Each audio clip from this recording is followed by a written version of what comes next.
Hello and welcome to this Diwali special edition of Smart Money. Here's wishing all our viewers and their families a very, very happy Diwali. Now, this episode is dedicated to you, our viewers, who have loved, supported and encouraged us to keep the show running for over 2 long years. We've received so much love that today we decided to give back by inviting a few of you on our show to get your portfolios assessed by our expert. Joining me for this Diwali special is Mohit of Moneyfront, and we have in fact handpicked a few of you lucky contest winners who will get your portfolio assessed for free over the next half an hour. So let's begin. Mohit, thank you so much for being a part of this special episode, and happy Diwali to you. Thank you so much, Sonia. Wish you, all your viewers and everyone at home a very, very happy Diwali. And it has been a great start to this new Samvat, right? I mean, if you look at it, despite all the challenges, India has been so resilient. Portfolios are doing well. We're 5-6% away from all-time highs. Not a bad outcome, you'd say? Oh, absolutely not. Given what has happened for last 1 year across the globe, right? There's been a massive carnage in US markets. European markets are going through turmoil. But India has been rock solid. And I think the Diwali couldn't have been better for Indian investors. They haven't lost much money.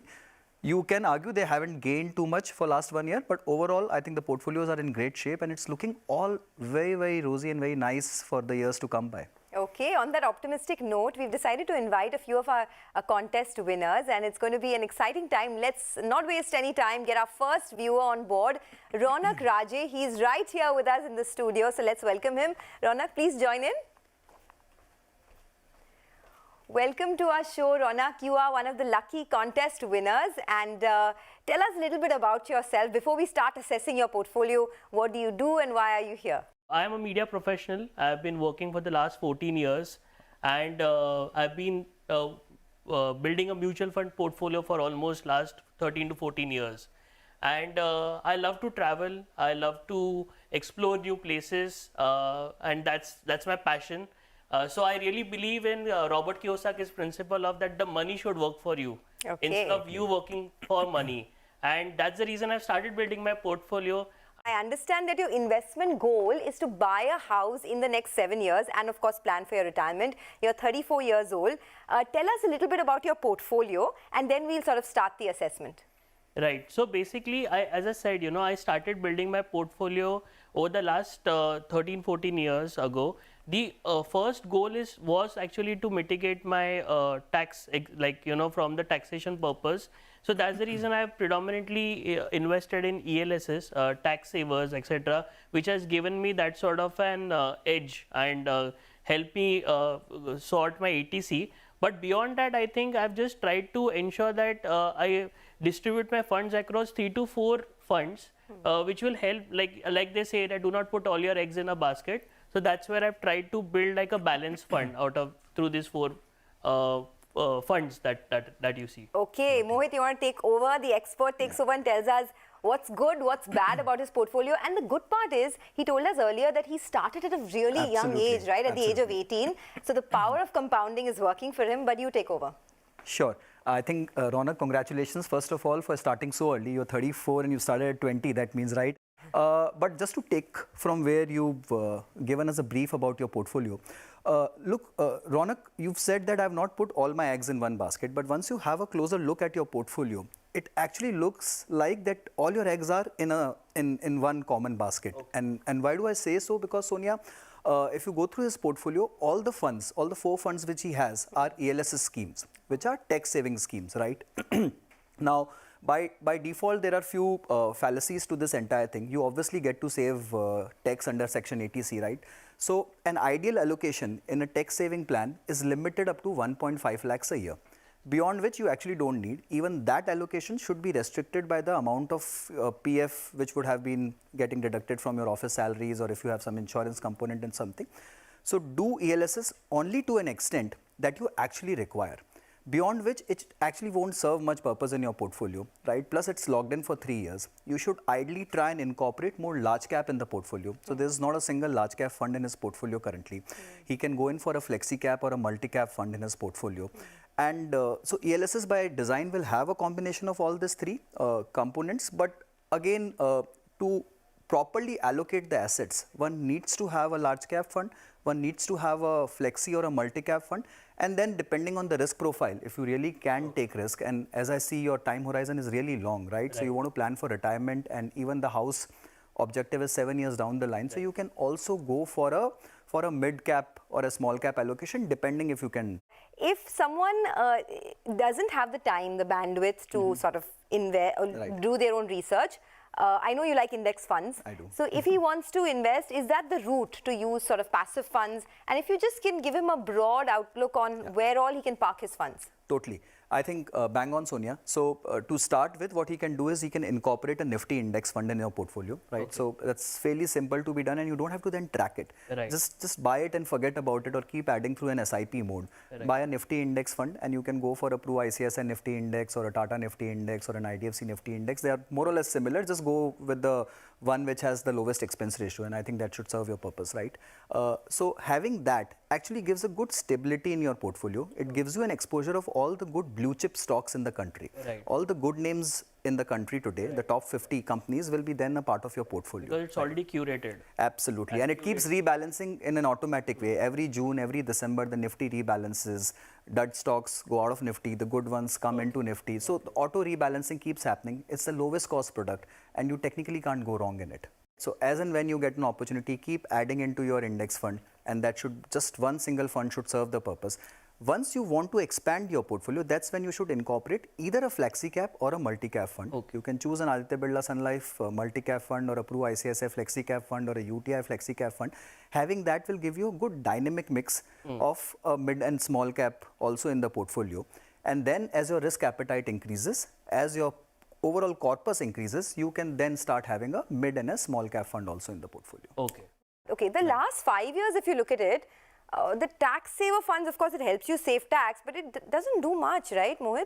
I mean, the Nippon India Tax Saver Fund has barely given a 5% return, and it's barely double digits for the others as well. Right. So, how would you read into this? Look, on the performance front, Sonia, I think the funds are still okay when you compare it with other categories. But as I said at the start of the thing, it's like putting all your eggs in one basket and trying to chase one single strategy in your overall allocation. Right. So, and more or less, these funds will try and be similar in the way they perform also, right? So they'll not give you a standout performance, or they'll not give you a performance when markets are turning against these kind of allocations. So just to say, if let's say 2 years go by where only the blue chip or the top stocks do well in the country, then you will grossly underperform because you don't have a large cap. Or let's say if 2 years go by where only the mid and the small caps work, then again you will underperform because then you have very little of it through these funds, right? So you need to have a healthy mix.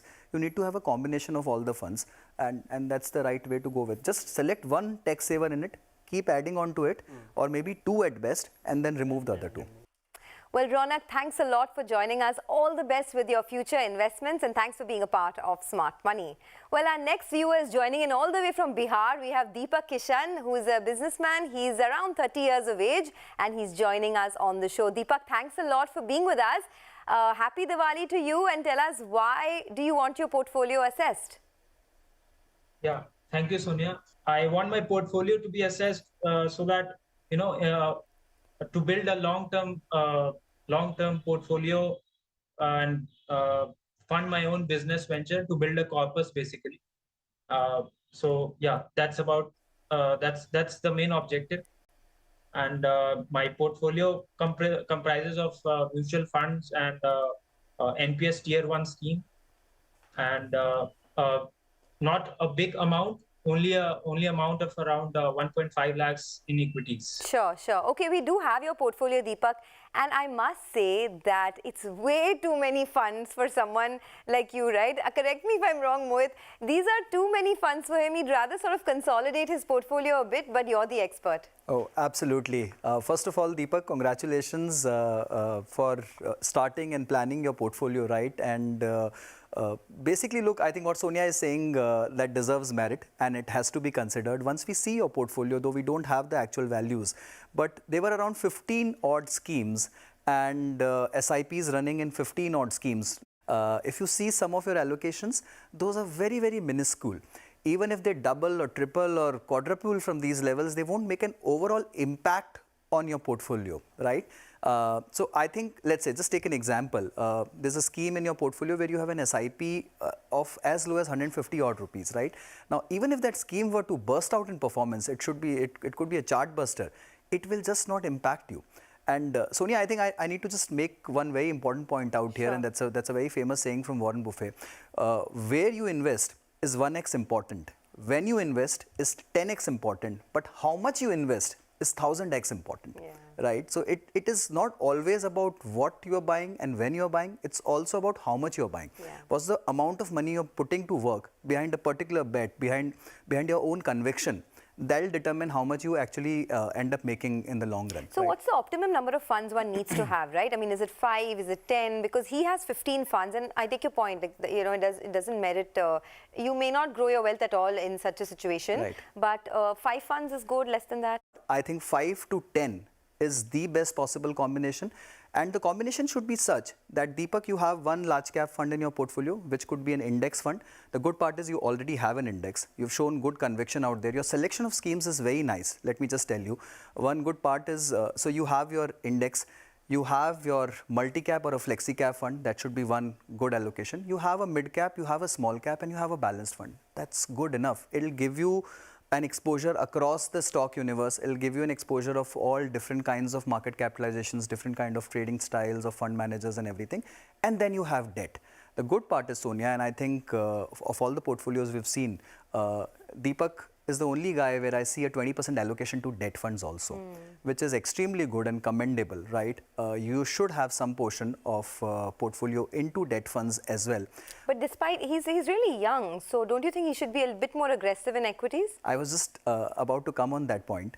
You should always have an emergency corpus or something which you need for short term. That could be, let's say, next 2 to 3 years of your travel expenses or your children's education or something which can come out of debt funds. But then you don't need to have an SIP running in debt funds, which is where I think, Deepak, what you can do, Deepak, is you can move your SIPs from debt fund into equity, because the whole concept of SIP is to reduce volatility, and debt by default is a less volatile asset. What you should do is, whenever you have a lump sum chunk, you put it into debt, and whenever you, for whatever SIPs you're running, you just run it into equities. Okay, Deepak, thanks a lot for joining us. All the best with your investment journey, and keep watching CNBC TV18. You know, thanks a lot for being with us on the channel. Let's slip into a quick break on that note, but many more viewers lined up to assess their portfolio, so don't go anywhere.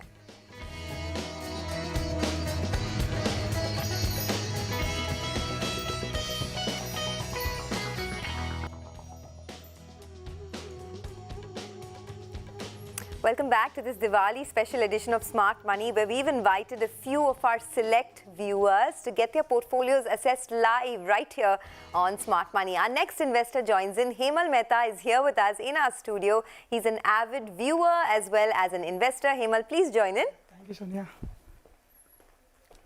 So tell us, Hemal, a little bit about yourself, and you're the contest winner, so congratulations. Thank you. And tell us about your investment journey. Myself, Hemal Mehta. I'm working with broking house Ashika Stock Broking, and I started January from 2005 in stock market, and in mutual fund I started from 2019 aggressively. How old are you? What are your investment goals? My age is 43 years, and I have 2 goals in my life. One is, after 15 years, at the age of retirement, 58, I want to have some money spent by my wife. Okay. And the second goal is to provide education for my 6-year little girl.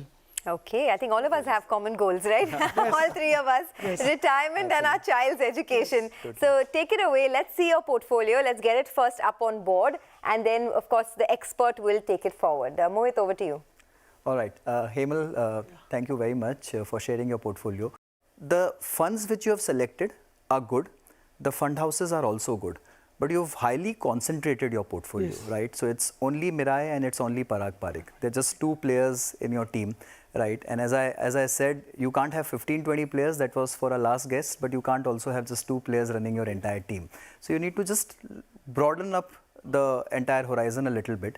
The allocation in Mirai asset focused is fairly high. As I recall from your portfolio, it was like around 35% yes, of your overall portfolio, right? So to my mind, I think any particular scheme having more than 15% allocation in a portfolio, I think it's a no-go zone, because at around 10 to 15% allocation, you will have good, at best 10 schemes in your portfolio, or you will have around 6-7 schemes in your portfolio, and that's an ideal portfolio to construct, right? So I would just say expand it a little, try getting a large cap fund in your portfolio. You don't have one, you have a focus, but that in itself is a very concentrated strategy. Now look, in your case, I understand because you come from a trading background. You've started with your journey with stocks and then migrated to mutual funds. Ideally, it's the other way around for most of us, right? So you start with mutual funds and then gradually as you gain confidence, you move into stocks. But you started the other way around. So I understand that you might be comfortable with the risk. But focus fund is a very concentrated category. It'll have only 30 stocks. You get into that category once you're done with your large caps, your multi caps, and if need be, a mid and small cap, right? So I would just suggest go with an index fund, go with a flexi cap fund, try getting a mid small.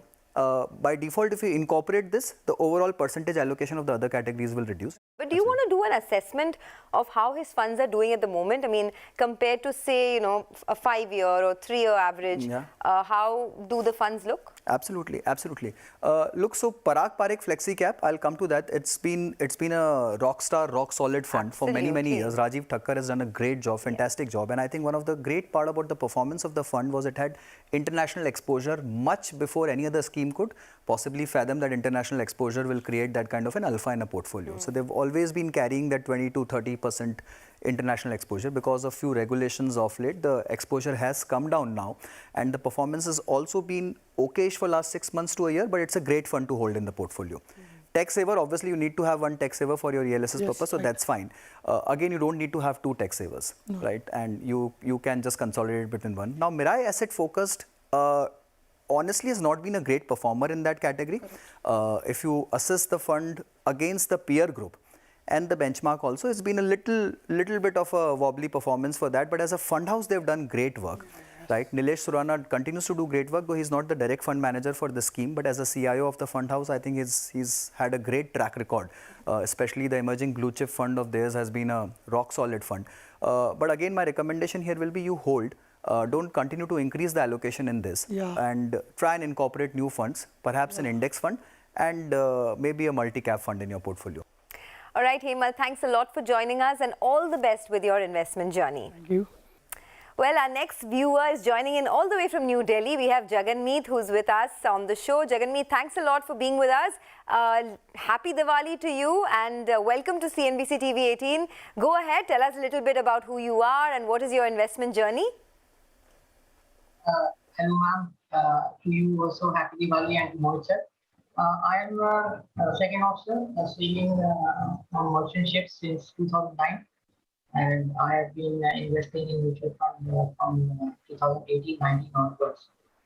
And I look forward to India's prosperous days ahead, and I have a very good conviction in India's growth. So I would like to understand, like my present mutual fund portfolio of around 11 lakhs could give me a retirement corpus of about 2.5 crore when I retire.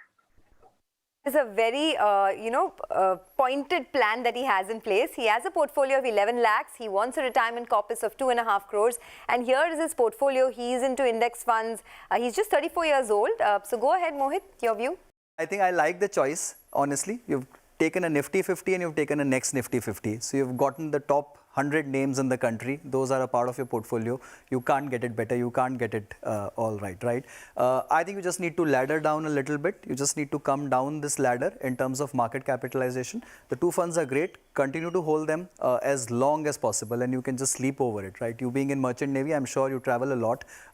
So obviously you want to buy something which you can just forget about it, right? But consider adding a flexi cap fund. And if you can, because your goal is too long, it's a retirement goal, right? And the corpus is fairly huge.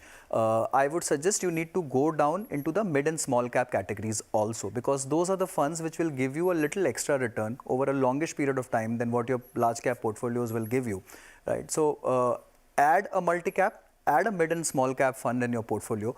On multi-cap, you can go with an Aditya Birla Sun Life multi-cap fund, or on the mid-cap side, you can go with a Kotak Emerging fund. Small cap, again, even in the mid-cap segment, you can go with one passive and one active fund, right? And in small cap, you can go with an all active strategy. You can add 1 or 2 small cap funds in your portfolio. You can go with an Axis small cap, or you can go with a DSP small cap, right? But you need to have those in your fund to give it a proper flavor and texture. Because your goal is too long, far away, you can take that additional risk in your portfolio. But otherwise, with the 2 funds you have in your portfolio, hats off. Good choice. Okay, good choice. Jaganmeet, thank you so much for joining us and wish you a very, very happy Diwali as well. Thanks for being with us on CNBC-TV18. Thank you, ma'am. It's my pleasure.